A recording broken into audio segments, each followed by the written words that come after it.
2017년 5월 1일 예수님의 메시지 말씀, 마지막 때 대한민국과 이스라엘을 향한 하나님의 놀라우신 뜻과 섭리에 대하여 알아야 한다.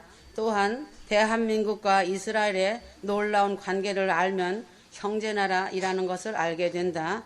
이스라엘은 아브라함과 이삭, 야곱, 족장을 통해 그 민족이 시작되어졌다. 그래서 유대인들은 아브라함과 이삭과 야곱의 하나님이라고 조상이 믿었던 그 하나님을 현재도 섬기고 있다. 먼저 이복 형제들의 미움을 받아 이집트로 팔려갔다가 감옥에 갇히고 꿈 해몽으로 인하여 파라오에게 발탁되어 대제국 이집트의 총리가 된 야곱 족장의 아들 요셉의 이야기로 창세기는 마무리가 된다. 그리고 그때부터 400여 년 동안 이스라엘 민족이 이집트 땅에서 노예 생활을 하였고 대제국 안에서 엄청난 무리로 자라나게 된 것이다.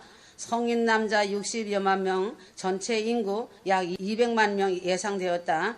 모세를 지도자로 세우고 이집트를 탈출한 200만 명의 이스라엘 민족은 가나안, 즉 현재의 이스라엘 땅으로 들어가 거주하던 가나안 족속을 전쟁을 통해 몰아내었다. 그러나 여호와 하나님의 명령을 어기고 가나안 족속을 완전히 토벌하지 않고 일부를 노예 삼기 위해 살려둠으로써 끝없는 복수 혈전의 역사가 시작되었다. 가나안 족속은 성경에서 블레셋이라고 불리었고 현재는 팔레스타인으로 이어지는 민족인데 그 민족 기원은 그레테에서 넘어온 선진 문명의 그리스계 도시 국가를 배경으로 한다. 그러기 때문에 앞선 철제련을 기술로 무기가 발달하였고 현대 전차와도 같은 철병거 마차를 운영하였다. 가나안으로 이동 후 12부족 연합체로 형성된 이스라엘은 이후 12명의 사사, 정치, 종교 겸 군사 지도자를 중심으로 블레셋과 끊임없는 전쟁을 치르게 되었다. 힘세고 미인계 약했던 삼손도 사사 중에 한 명이다.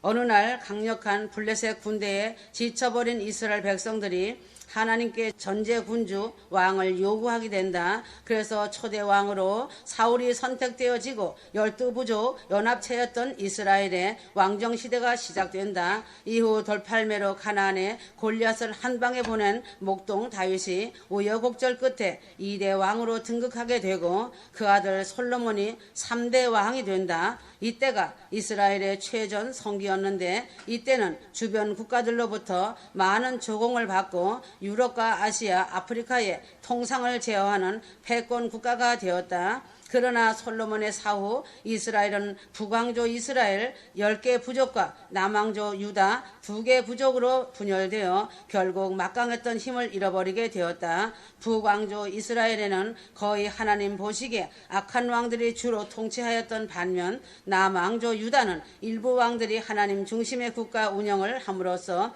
그 명맥을 이어가게 된다. 지금 현재로 말한다면 이때의 분열왕국 시기와 현대 대한민국과 북한의 모습이 아주 유사하다고 보면 된다. 이스라엘과 유다 왕조는 정치적으로나 군사적으로나 원수가 되어 서로 칼을 맞대고 싸우던 가운데 북이스라엘은 아시리아 기원전 721년, 722년에 의해 남유다는 바벨론 기원전 598년에 의해 멸망을 당하였다. 이후 2000년이 넘도록 유대인은 엄청난 민족적 박해를 당하였고 절정에 달한 건 히틀러의 500만 유대인 학살과 2차 대전 이후 1948년 다시 이스라엘 국가가 재건되었다. 사실은 민족적으로나 혈연으로나 한국 민족과 이스라엘이 무슨 상관이 있을까마는 하나님이 직접 선택하셔서 인류 구원 역사에 줄거리를 만들었던 유대인의 나라 이스라엘과 지난 100여 년 동안 선교사들에 의해 복음이 전해지고 세계 유래를 알 수 없는 폭발적인 부흥을 이룩한 한반도를 두고 영적인 현대의 이스라엘이라고 표현하고 있다. 그러기 때문에 기독교 성도들은 이스라엘에서 시작되어 유럽을 거치고 미국을 통해 들어온 기독교 신앙의 대한민국이 건국의 시작이자 그 어느 나라도 이해하지 못하는 가난하고 무지했던 대한민국의 신적인 축복이라고 믿고 있다. 그리고 그 초대 국부는 물론 이승만 대통령이다. 대한민국 건국과 관련된 문서들이 언급된 하나님께 드리는 기도문 등을 보더라도 역시나 그런 우연이 절대 아님을 알 수 있다. 그리고 두 나라가 건국된 연도 역시 1948년으로 동일하다는 것도 하나님의 계획과 섭리 안에서 이루신 것이라고 보면 된다. 이스라엘 국가나 성조기 등은 대한민국과 영적인 유대감인 것이다. 실제로 대한민국과 이스라엘 그리고 미국은 서로 물리적인 동맹 관계인데 북한의 테러 기술과 무기는 늘 전쟁의 위기 속에 있는 이스라엘의 적국에 거래되고 있다. 그리고 이제 북폭과 전쟁 위기는 그 연장선상에 있는 것이다. 대한민국은 선제 공격만이 큰 피해를 당하지 않는다. 미국은 그것을 알고 있기 때문에 한국의 사드를 번개처럼 배치한 것이다. 미국의 대형 무기들과 핵 잠수함과 무시무시한 무기들이 왜 한국에 들어왔는가를 알아야 한다. 속전속결의 북폭 선제 공격만이 한국이 파괴되지 않고 이스라엘의 6.1 전쟁처럼 속전속결로 북한을 북폭하려고 어마어마한 무기를 싣고 들어온 것이다. 김정은이는 도간에 있는 쥐와 같다고 보면 된다. 미국은 북한의 모든 것을 너무 잘 알고 있다. 모르는 것은 한국 언론과 한국 민족이다. 미국은 북한을 손금보듯 다 보고 조준하고 있다. 북한을 향해 장전한 상태이며 거청하고 있다는 전시 상태이다. 한국 민족은 안보 불안감증에 걸려있기 때문에 평안하다 안전하다 하고 노세 민족이 되었다. 미국의 항공모함이 몇 척씩 바다에 진을 치고 온갖 무기들이 장전, 거총하고 있는 위기 상태이다. 그러므로 그날은 모르지만 그 시기는 휴거 성도들이라면 알아야 한다. 마가복음 13장 28절에서 30절, 마가복음 13장 32절에서 33절, 사람이 자신의 목숨이 다하는 정확한 날짜는 알 수 없어도 대략 나이가 7, 80세 정도가 되면 머지않은 장래에 생을 마감할 것을 안다. 이와 같이 이 세상의 종말도 정확한 날짜를 찍을 수는 없지만 세상이 돌아가는 흐름을 보면 대략 언제 세상이 종말이 올지 그 시기를 분별할 수 있다. 현재 대한민국만 보아도 알 것이다. 또한 예수님의 메시지 말씀에 많이 기록되어 있다. 성경이 제시하고 있는 세상 끝에 가장 뚜렷한 지표는 이스라엘이다. 예수님께서 무화과 나무의 비유를 배우라고 하신 말씀을 주의 깊게 주목해야 한다. 성경에서는 이스라엘을 상징하는 세 가지 나무를 언급하고 있다. 무화과 나무, 포도나무, 감람나무. 이 나무들에 대한 이야기가 나오면 거의 대부분 선민 이스라엘에 대한 이야기다. 이 나무들의 특징이 있다. 무화과 나무의 가지가 연하해지고 잎사귀를 낸다는 것은 AD 70년 로마에 의해 패망한 이스라엘이 1900년 동안 나라를 잃고 전 세계에 흩어져 살다가 2차 대전 직후인 1948년 5월 14일 다시 고토로 돌아와 나라를 재건하는 회복의 역사를 말한다. 이전에는 말라 비틀어져 죽어 있었던 소망 없는 무화과 나무가 이제는 에스겔의 환상처럼 마른 뼈에 살과 힘줄이 붙어 하나님의 군대가 되듯이 에스겔 37장 물관관과 채관이 뚫리고 가지가 연하여져서 잎사귀를 내며 살아나는 기적이 일어난 것이다. 이런 일들이 일어나는 것을 보면 예수님께서 문 앞에까지 가까이 이른 줄 알라고 하셨고 이 세대가 지나가기 전에 이 모든 일이 이루어질 것이라고 말씀하셨다.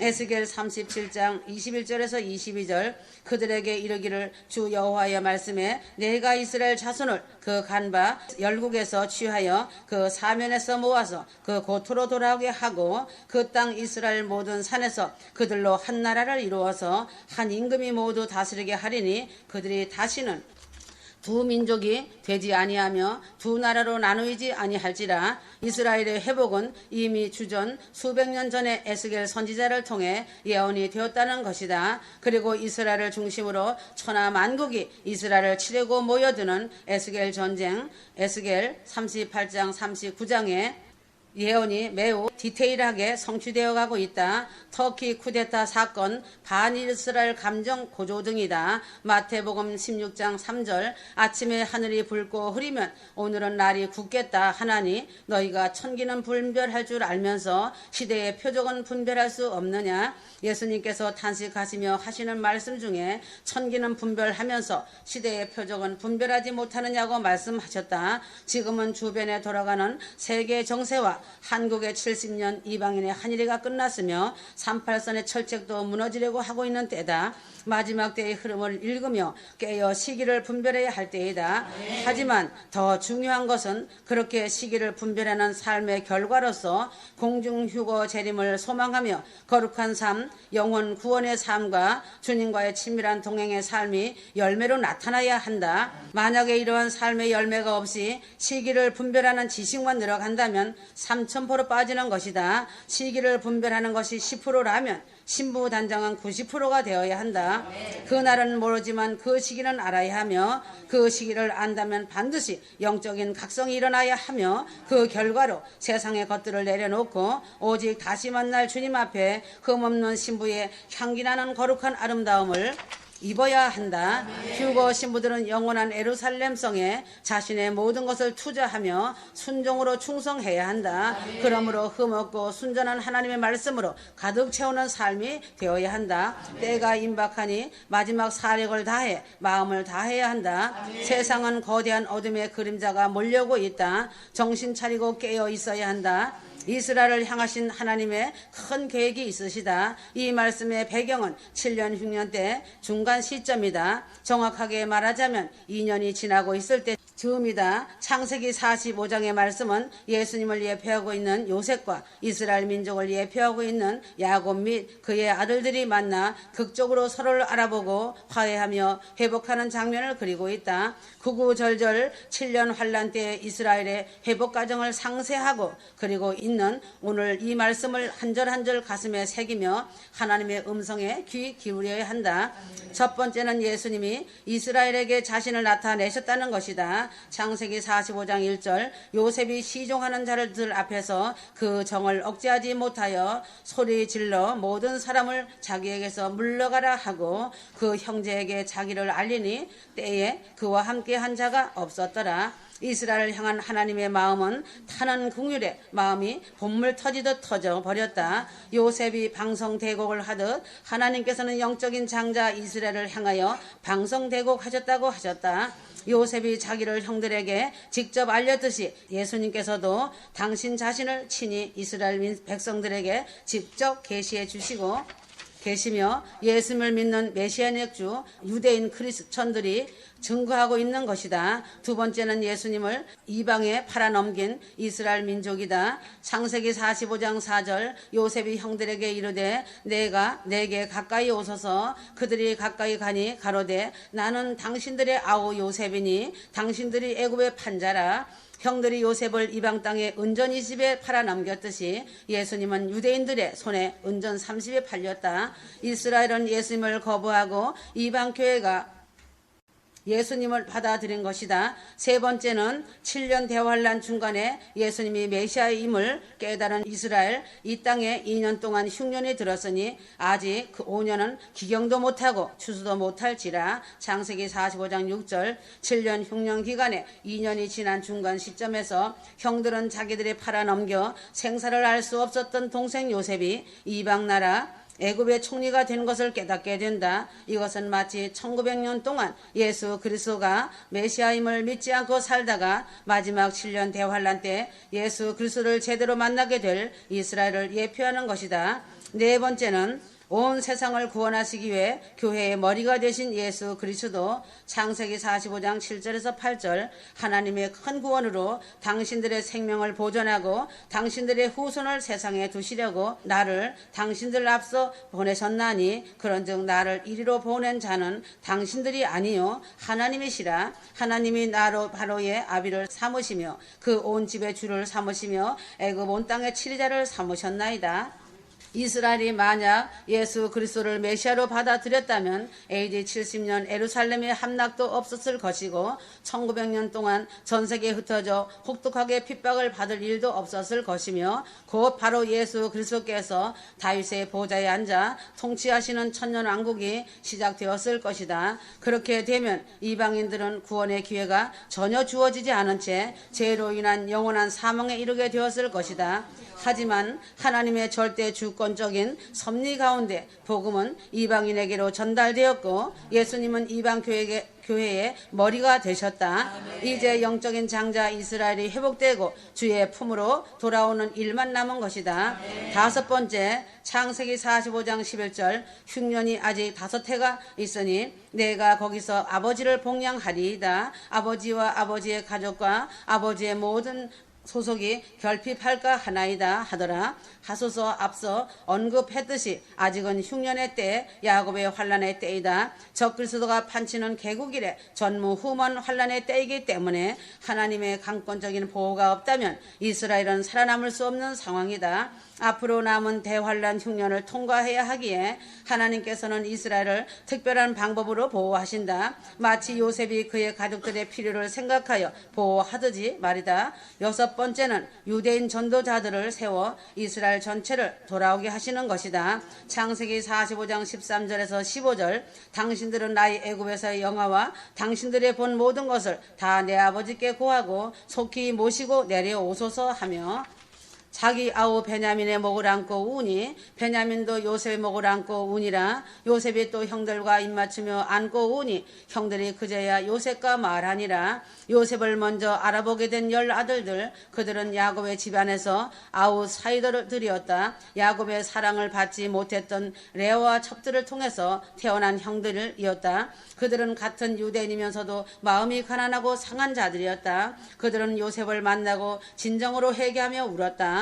오늘날에도 정통 유대인들과 메시아닉 주 유대인 크리스천들로 나뉘어져 있다. 예수님을 알아보고 받아들인 메시아닉 주들이 정통 유대인들을 전도하고 있다. 이제 대환란이 시작되면 메시아닉 주들로부터 복음을 들은 유대인들 중에서 계시록에 나오는 14만 4천의 유대인 전도자들이 지파별로 세워질 것이다. 12지파가 그때 큰 사명을 감당할 것이다. 일곱 번째는 이스라엘의 회복을 기뻐하는 교회들이다. 창세기 45장 16절, 요셉의 형들이 왔다는 소문이 바로 궁에 들림에 바로와 그 신복이 기뻐하고 최근 이스라엘이 회복되고 있고 복음으로 돌아오고 있다. 그러므로 교회가 기뻐하고 있다. 이제는 하나님의 시선이 이스라엘 땅을 향하시고 계신 것이다. 이스라엘 교회를 위해 기도해야 한다. 여덟 번째는 복음의 바톤 터치가 이루어져야 한다. 창세기 45장 19절, 이제 명을 받았으니 이렇게 하라. 너희는 애굽 땅에서 수레를 가져다가 너희 자녀와 아내를 태우고 너희 아비를 데려오라.